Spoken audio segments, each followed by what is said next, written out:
मधुर आवाज़ चैनल में आपका स्वागत है। हमारी आज की कहानी है कुदरत का न्याय।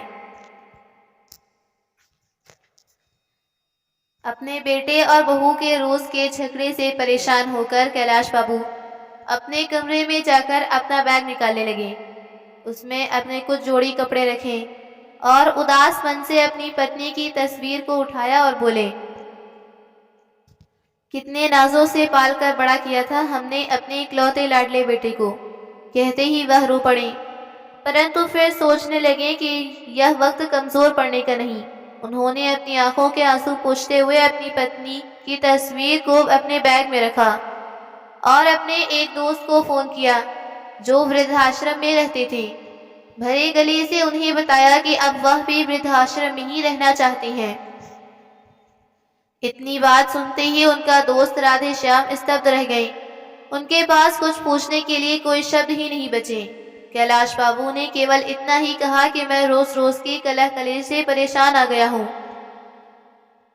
और 1 घंटे में तुम्हारे पास पहुँच रहा हूँ। जिस समय वे अपना घर छोड़कर अपना बैग लेकर निकलने लगे तो उन्होंने देखा कि उनके बेटे बहू अपने कमरे में बैठकर चाय और स्नैक्स के मजे ले रहे थे, परंतु दोनों में से किसी ने नहीं पूछा कि आप यह सामान लेकर कहाँ जा रही हैं, और न ही किसी ने उन्हें रोकने की कोशिश की।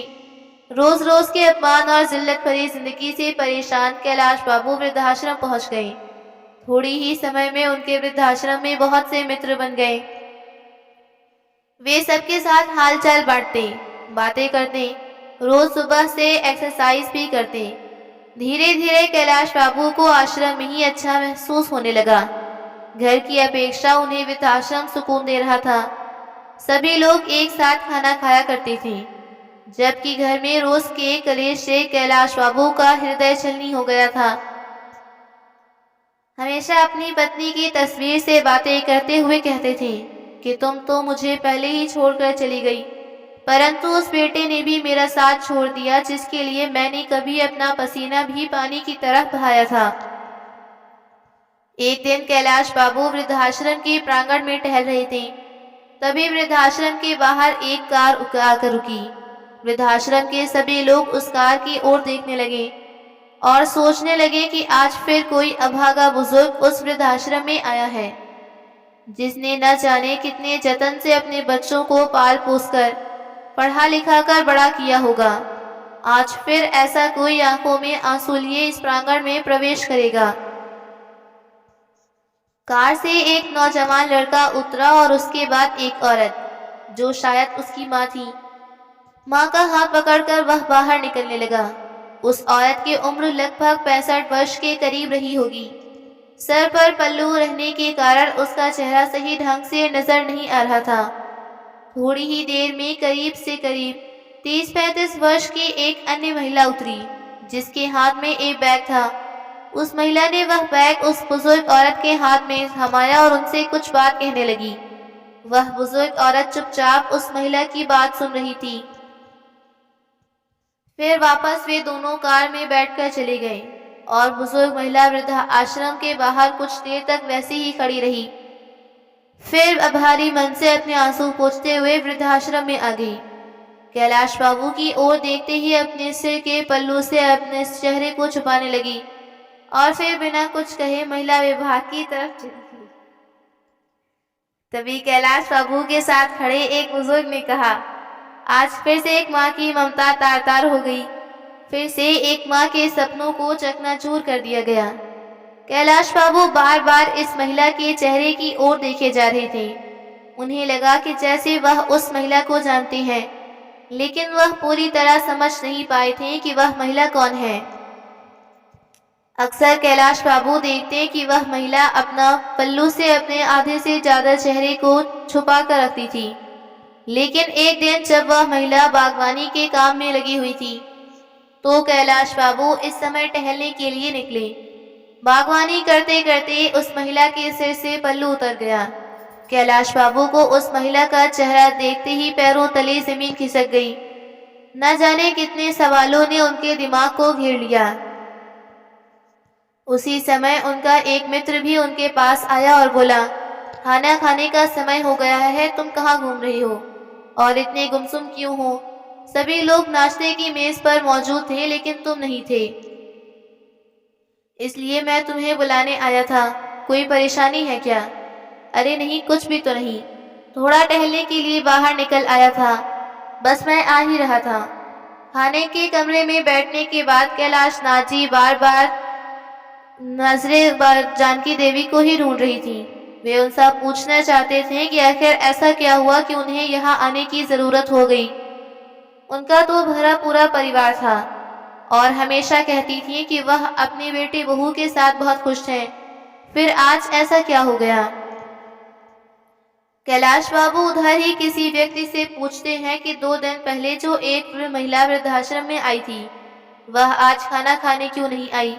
उन्होंने बताया कि वह माताजी आज बहुत दुखी हैं, इसलिए उन्होंने खाना खाने से मना कर दिया। परेशान भी क्यों न हो, आखिर जो उनके बेटे बहू ने उनके साथ ऐसा किया, ऐसा तो कोई दुश्मन भी किसी के साथ ना करे। वह बार बार अपने घर को याद कर रही हैं। सुबह से अपने कमरे में बैठी रोए जा रही थी, इसलिए उनका ध्यान भटकाने के लिए उन्हें बागवानी का काम कर दिया गया है। यह सब सुनकर कैलाश बाबू का मन परेशान हो गया। वे जानना चाहते थे कि आखिर जानकी देवी के साथ हुआ क्या है, इसलिए थोड़ी देर बाद विभाग में जानकी देवी के पास चले गए। कैलाश बाबू को अपने सामने खड़ा देखकर जानकी जी भी थोड़ा परेशान सी हो गई। तभी कैलाश बाबू ने कहा, मैं जानता हूँ कि आपने मुझे पहचान लिया, लेकिन क्या मैं जान सकता हूँ कि आप इस हालत में कैसे पहुंची? परंतु उनकी आंखों से आंसू भर आए। यह देखकर कैलाश बाबू और भी अधिक परेशान हो गए। उनका दिल किया कि जोर जोर से चिल्ला चिल्लाकर इस दुनिया से पूछे कि क्यों बुढ़ापे में बूढ़े माँ बाप को पुराने सामान की तरह निकाल कर बाहर फेंक दिया जाता है। क्या बूढ़ों का कोई आत्मसम्मान नहीं है? अपने ही विचारों में मग्न कैलाश बाबू वृद्धाश्रम के प्रांगण में टहल रहे थे। अचानक उनका पैर क्यारी के किनारे से टकराया और वह गिरते गिरते लगभग एक पेड़ को पकड़कर संभल गए। तभी पास से गुजर रहा वृद्धाश्रम का कर्मचारी कहता है, अंकल जी आप ठीक तो है ना? कहीं चोट तो नहीं लगी?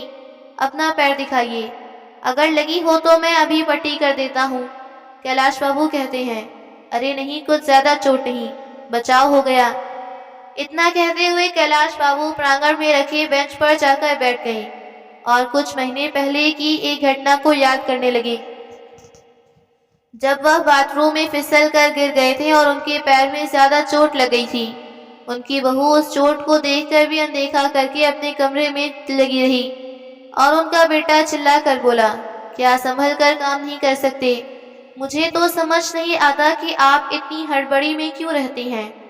कोई काम तो ठीक से करना नहीं आता, जब देखो चोट लगाकर बैठ जाते हो और हमारा काम ही बढ़ाते रहते हो। अगर कोई काम नहीं होता तो मत किया करो, आराम से अपने कमरे में क्यों नहीं बैठते? पूरा दिन इधर उधर घूमने की क्या जरूरत है? उससे इतना भी न बन पाया कि अपने पिता का हाल चाल पूछे या चोट पर मरहम पट्टी करे। एक दिन सब कैलाश बाबू का चश्मा टूटा तो अपने बेटे से कहने लगे, बेटा मेरा चश्मा ठीक करा देना, ठीक से दिखाई नहीं देता। इतनी बात सुनते ही बहू बीच में जोर से चिल्ला पड़ी कि बस चारपाई पर बैठे बैठे खर्चे बढ़ाते रहते हैं और कोई काम धंधा तो है नहीं। बच्चों की तरह हरकतें हो गई हैं आपकी। न जाने ऐसा कितनी बार हुआ था जब कैलाश बाबू अपने बेटे बहू से अपमानित हो चुके थे। अपने अतीत में झांकते कैलाश बाबू अभी अपने विचारों में खोए ही हुए थे। तभी सामने से उनके बुजुर्ग मित्र राधे श्याम जी आते हुए दिखाई दिए। राधे श्याम जी के चेहरे पर मुस्कुराहट थी। उन्हें देखकर कैलाश बाबू बोले, क्या बात है राधे श्याम, आज तो बड़े ही खुश नजर आ रही हो। अभी राधे श्याम जी ने कहा, आज मेरे बेटे का जन्मदिन है, उसका फोन आया था कि वह मुझसे मिलने आने वाला है, इसलिए मैं बहुत खुश हूँ। बहुत दिनों बाद आज उसका चेहरा देखने को मिलेगा।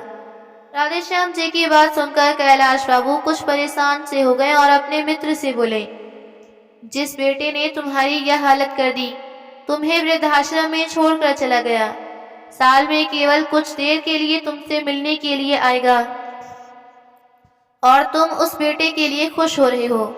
तभी राधे श्याम जी बोले, मैं तो इसी से खुश हूँ कि कम से कम मेरा बेटा मुझसे मिलने तो आ रहा है, मेरे लिए यही बहुत बड़ी बात है।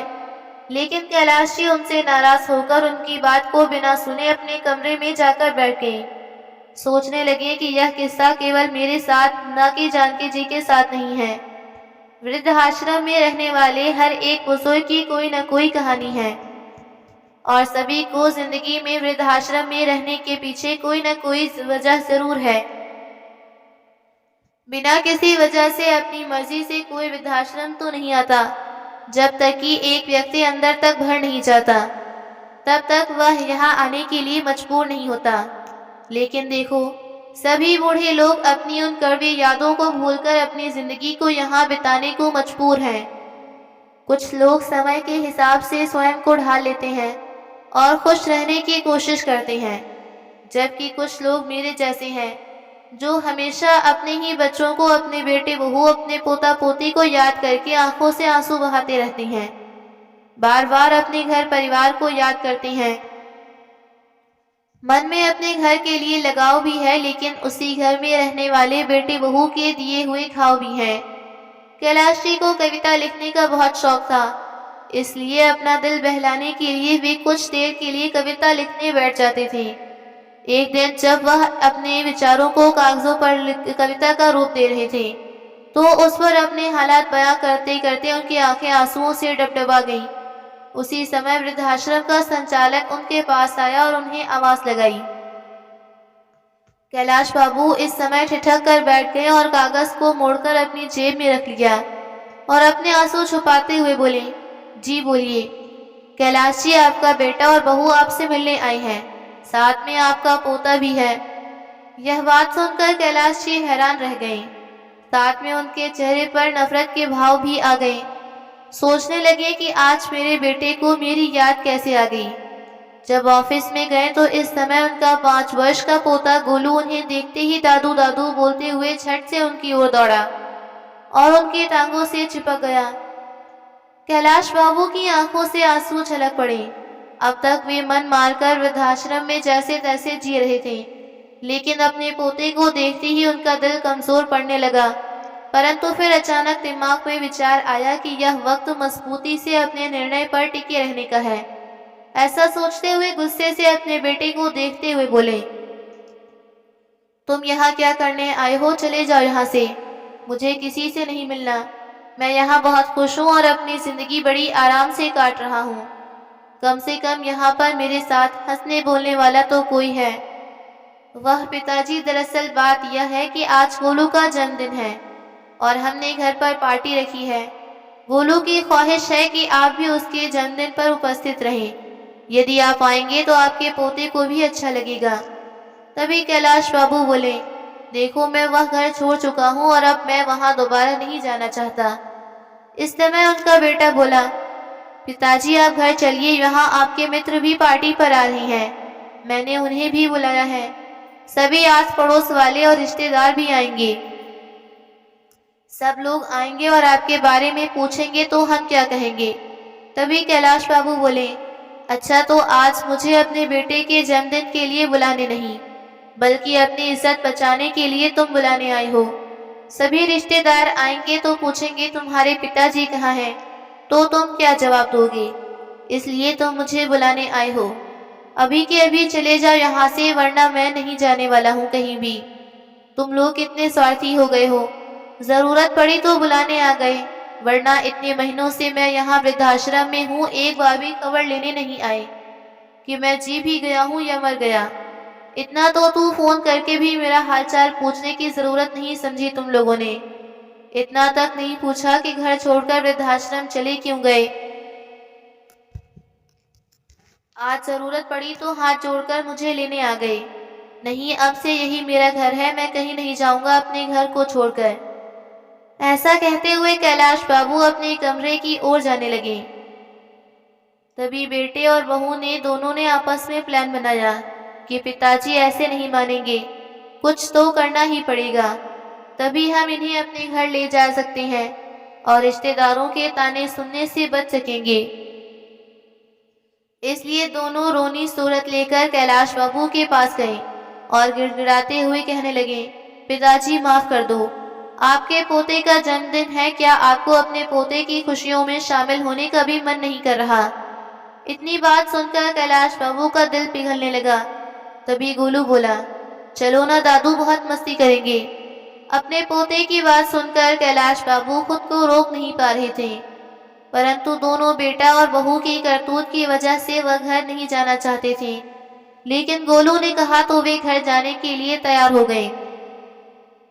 फिर बोले, लेकिन मेरी एक शर्त है, मैं घर चलूंगा और जैसे ही गोलू का जन्मदिन हो जाएगा उसके बाद मुझे वृद्धाश्रम वापस लौटना है और तुम लोग मुझे वृद्धाश्रम तक छोड़ने आओगे। बेटे बहू इस बात के लिए तैयार हो जाते हैं। गोलू का जन्मदिन बहुत धूमधाम से मनाया जाते हैं। सभी रिश्तेदार और आस पड़ोस के लोग बहुत अच्छे से मिलते जुलते हैं। कैलाश बाबू के पुराने मित्र भी आज उन्हें बहुत दिनों बाद मिले, परंतु कैलाश बाबू ने किसी से कुछ नहीं कहा। पार्टी का आनंद उठाया, परंतु उनके मन में कुछ विचार चल रहे थे। वे सोच रहे थे कि कल अपने बेटे बहू को जो सरप्राइज मैं देने वाला हूँ उसकी तो उन्होंने कभी कल्पना भी नहीं की होगी। जब पार्टी खत्म हुई तो बहुत रात हो चुकी थी। उस समय कैलाश नाथ जी घर पर ही रुक गए। जब अपने कमरे में सोने के लिए गए तो अपनी पत्नी सुधा की यादों में खो गए। आप बिना 2 रोटियों से क्या पेट भरता है? एक रोटी तो और ले लीजिए, अभी गरम गरम सेक रही हूँ। एक रोटी और मेरे कहने पर खा लीजिए, आप खाते हैं तो मेरे तन को लगता है। अरे नहीं सुधा, मेरा पेट भर चुका है और कितना खिलाओगी? अपनी पत्नी को याद करते करते कैलाश बाबू सोचने लगे कि एक सुधा थी जो मुझे एक गिलास पानी भी खुद से उठाने नहीं देती, और एक उसकी बहू है जिसने मुझे एक एक रोटी के लिए तरसा दिया। छोटे से छोटा काम भी मुझ पर डाल देती थी। सब्जी लाने से लेकर घर की साफ सफाई तक का सारा काम मुझसे करवाती थी। मुझे वह काम करने में भी हर्ष नहीं था, परंतु सब करने के बाद भी अगर घर में इज्जत न मिले तो ऐसी जिंदगी किस काम की है। अपनी पत्नी की यादों में गुम पता नहीं कब उनकी आंखें लग गईं। सुबह जब सोकर उठे तो देखा बेटा और बहू दोनों तैयार खड़े थे। जैसे ही वे बाहर आए तो रेखा बोली, चलिए पिताजी तैयार हो जाइए, आपको वापस वृद्धाश्रम छोड़ाते हैं। ऐसा कहते हुए रेखा के मन में विचार आ रहे थे कि कहीं पिताजी हमेशा के लिए यहीं रुकने का प्लान तो नहीं बना रहे, इसलिए जल्द से जल्द उन्हें वृद्धाश्रम में छोड़ देना ही उचित होगा। कैलाश बाबू उन्हें देखकर हैरान थे और अपने बेटे बहू की मंशा को अच्छी तरह से समझ रहे थे, इसलिए वह भी जल्दी से नहा धोकर तैयार हो जाते हैं। जैसे ही वृद्धाश्रम में जाने के लिए गाड़ी में बैठते हैं, वह देखते हैं कि उनकी बहू रेखा के चेहरे पर एक संतुष्टि भरी मुस्कान थी। मन ही मन सोचने लगे कि चलो बेटा, आज तुम्हें जो सरप्राइज दूंगा उसके बाद से तो तुम वृद्धाश्रम का नाम लेना भी भूल जाओगे। कैलाश बाबू ऐसा सोचकर कार में बैठ जाते हैं। एक पल को अपने घर को निहारते हैं, फिर सोचते हैं कि ठीक है, जहां मन को तसल्ली मिले उधर ही रहना चाहिए। यहाँ तो बेटे बहू को मुझे निकालने की बहुत जल्दी है, तो रहकर भी क्या करूँगा। अपना वृद्धाश्रम ही अच्छा है, जहाँ मैं अपने हिसाब से खाता हूँ, अपने हिसाब से रहता हूँ और अपनी मनपसंद काम करता हूँ। किसी की चिक चिक नहीं होती। जैसे ही वृद्धाश्रम के सामने कार रुकी तो बेटे बहू कार से उतरकर बाहर खड़े हो गए। कैलाश बाबू भी कार से निकले और अंदर जाने लगे। जाते जाते रुक गए और पीछे मुड़कर अपने बेटे बहू को आवाज लगाई। वे दोनों अपनी कार में बैठने ही लगे थे, तभी कैलाश बाबू की आवाज सुनकर रुक गए।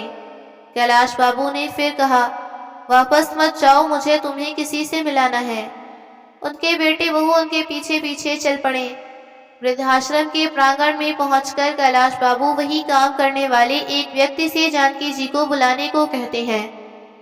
जानकी जी जैसे ही बाहर आई वैसे ही कैलाश बाबू का बेटा उन्हें देखकर दंग रह जाता है, और बहू रेखा को तो जैसे काटो तो खून नहीं।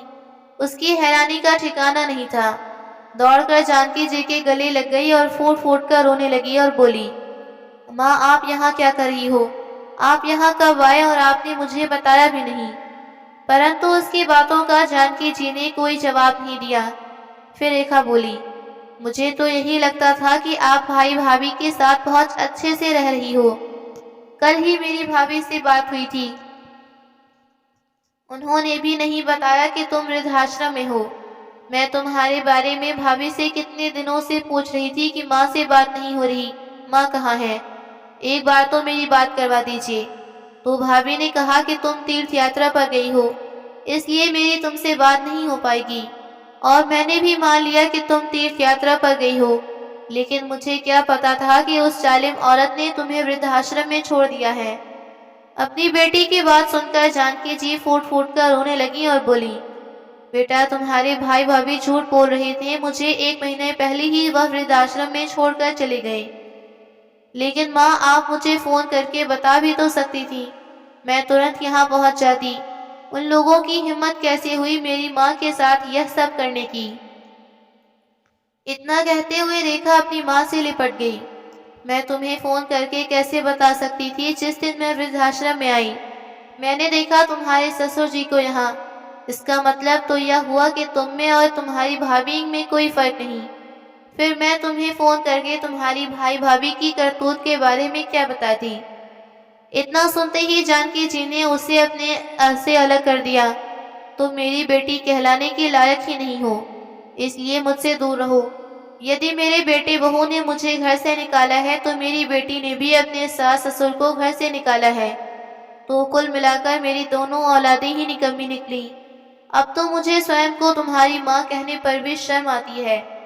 एक ने अपनी माँ को घर से निकाल दिया और एक ने अपने ससुर को घर से निकाल दिया। अपनी माँ की बातें सुनकर रेखा का सर शर्म से झुक गया। माँ, मुझे माफ़ कर दो, मैं बहुत शर्मिंदा हूँ, मुझसे बहुत बड़ी गलती हो गई। मैंने कभी नहीं सोचा था कि जो मैं अपने सास ससुर के साथ कर रही हूँ वह मेरे माँ बाप के साथ भी हो सकता है।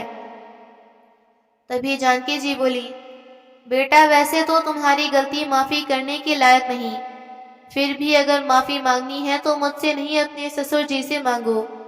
अपनी करतूतों पर शर्मिंदा हुई रेखा अपने ससुर जी की ओर मुड़ी और उनके पैरों में गिर गई। मुझे माफ़ कर दीजिए पिताजी। तभी रोहन ने भी माफ़ी मांगते हुए कहा, अब आप दोनों घर चलिए और हमें अपनी सेवा करने का मौका दीजिए।